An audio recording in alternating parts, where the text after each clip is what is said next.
Eh bien, merci déjà pour ce petit échange. Alors, Sébastien continue avec apaiser la charge mentale. On a la tête bien prise, quoi. Ouais, quand ça bouillonne de partout, qu'est-ce qu'on fait? Qu'est-ce que tu fais, Laurent, toi, quand tu as trop d'informations dans ta tête, quand tu as trop de projets, quand tu as trop, en fait, quand c'est trop? Tu vois Sébastien? Oui. Non, je vais marcher, je vais respirer, je m'écoute des musiques aussi. Voilà, ok. Donc en fait déjà, ce qui est important et intéressant, c'est je pense encore une fois, et c'est toujours un peu le sujet qui tourne, hein, c'est vraiment se connaître. Voilà. C'est vraiment, je pense, c'est toujours à la quête de sa connaissance. C'est savoir qu'est-ce qui nous fait du bien, qu'est-ce qui nous fait moins de bien. Voilà. Et quand on trouve un peu nos outils, ben, je pense qu'on est pas mal. Et on a une sorte de prise de place. J'aime bien faire toujours le lien avec ce que tu dis parce que c'est super intéressant. Mais là, quand tu es à ta place, de toute façon, ça peut caler.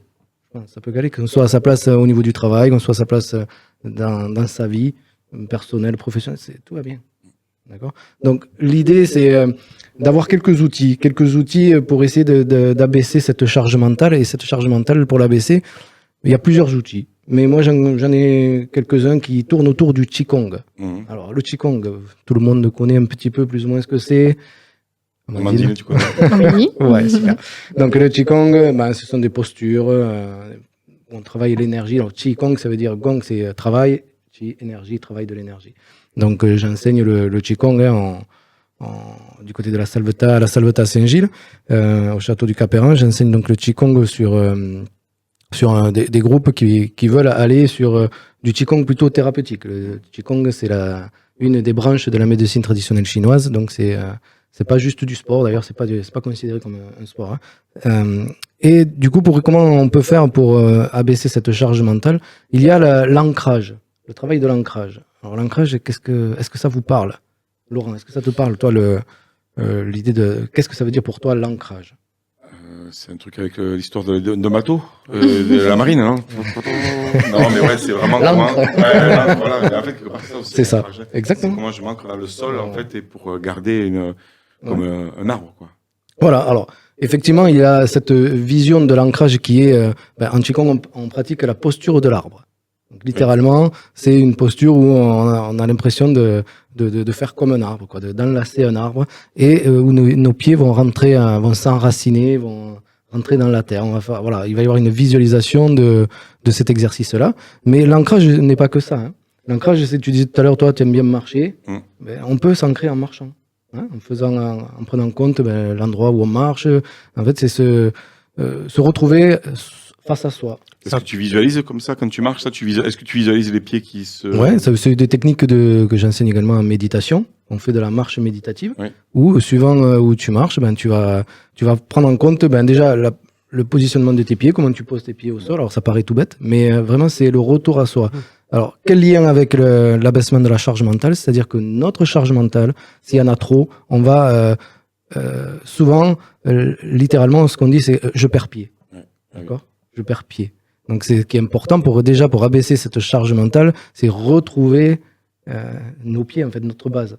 Et notre base, elle se fait donc effectivement par la posture de l'arbre, d'accord, notamment, mais il n'y a pas que ça. Et aussi, sinon, en marchant en pleine conscience aussi, ce fameux mot de pleine conscience. Voilà, il y a plusieurs outils. Donc, cette posture de l'arbre va vous permettre de générer, en fait, une énergie en vous et un abaissement de charge mentale puisque vous allez vous fixer sur une chose. Et cette chose-là, ça va être la posture, le lien. Alors, c'est tout un détail. Là, je pense pas avoir trop le temps de tout expliquer, mais c'est pas juste se mettre droit et mettre les mains devant, comme si on tenait un arbre, c'est pas que ça. Il y a toute une idée de mouvement, en fait. Vous parliez tout à l'heure au niveau des constellations. Une personne a dit à un certain moment, c'est le mouvement. S'il n'y a plus de mouvement, c'est pas bon. Mais en Qigong, c'est ça. En fait, on garantit toujours le mouvement. Même si on est statique, il y a un mouvement intérieur. À l'intérieur, mais tu bouges quand même les bras, en fait, c'est un peu ça, là? Non, tu bouges pas forcément. Pas aujourd'hui, en fait. Je pense qu'on pourra pas remarquer. Non, là, ça va être un peu compliqué. Alors, si tu montes sur la table. Ouais. Le mouvement, il est en fait droit. Ouais. Nous devons être droit. D'accord. Il y a une petite rétroversion du bassin pour permettre d'avoir un alignement entre les chakras aussi, qui existent. Et les méridiens. Donc, la position de l'arbre, on se tient debout, les pieds parallèles, largeur des épaules, les mains qui sont devant soi, devant la poitrine, comme si on enlaçait un arbre. Et La langue devrait être normalement au palais.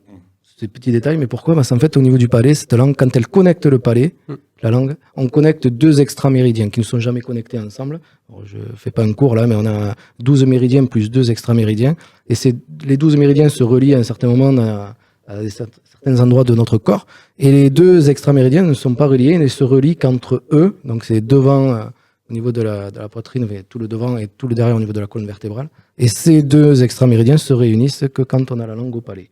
Donc on fait ça, on se met dans cette position, on fait de la visualisation et on met cette langue au palais pour créer une circulation énergétique. Donc quand on a la charge mentale, quand on a la charge mentale, en fait, du coup, on fait cet exercice-là. Oui. D'ailleurs, à quoi on reconnaît une charge mentale, en fait? C'est très bonne question. Ouais. Quoi tu le reconnais? C'est que ça fait ça ou en fait, peut-être beaucoup dans la tête. Voilà, dès que ça circule beaucoup. Après, il y a plusieurs symptômes aussi qu'on peut avoir. Ouais. C'est-à-dire que déjà, si tu dors pas, dès que tu vas te réveiller, ça arrive de se réveiller, mais si tu te rendors pas assez rapidement et que dans ta tête, ça y est, ça circule. Allez, qu'est-ce qui va se passer? Qu'est-ce que je vais faire? Mon projet, si mon projet là, c'est que dès qu'il y a plusieurs questionnements, plusieurs choses qui circulent dans la tête. En fait, c'est un peu comme l'hamster qui tourne là et qui s'arrête pas, quoi. Si on a cette tête-là qui fait ça, ben, là, on a de la charge mentale. C'est pour ça que ça peut être sur tout et n'importe quoi, je dirais. On peut se créer des charges mentales aussi, d'ailleurs. Ouais, ce qui est top, c'est que, en plus, comme c'est la rubrique aussi entreprendre autrement, c'est que quelque part, même quand on entreprend, qu'on est pris par un stress, en fait, il vaut mieux faire ça et redescendre, ça va être plus efficace pour notre entreprise que de continuer à persévérer, quoi. Ouais. Donc effectivement, il y a, quand tu dis ça, quand on va se retrouver sur soi, on peut faire également ce que fait tout le monde, on le fait tous, en le voulant ou sans le vouloir, c'est la respiration. On respire profondément, ça c'est une chose, ça va rétablir, mais simplement la respiration, elle est naturelle, quoi qu'on fasse, même sans y penser, on respire. Ouais. Et naturellement, et tant mieux. Mais effectivement, si à un certain moment ça ne suffit pas, il faut essayer de travailler sur soi et de créer une connaissance de nous, en fait. Encore une fois, on passe par cette connaissance-là, et cette connaissance, c'est sur une posture, par exemple. Après, il y a plein d'autres choses. En hypnose, on travaille aussi. Enfin, il y a énormément d'outils différents. Mais le Qigong fait partie d'un outil qui est très bon dans la gestion du stress.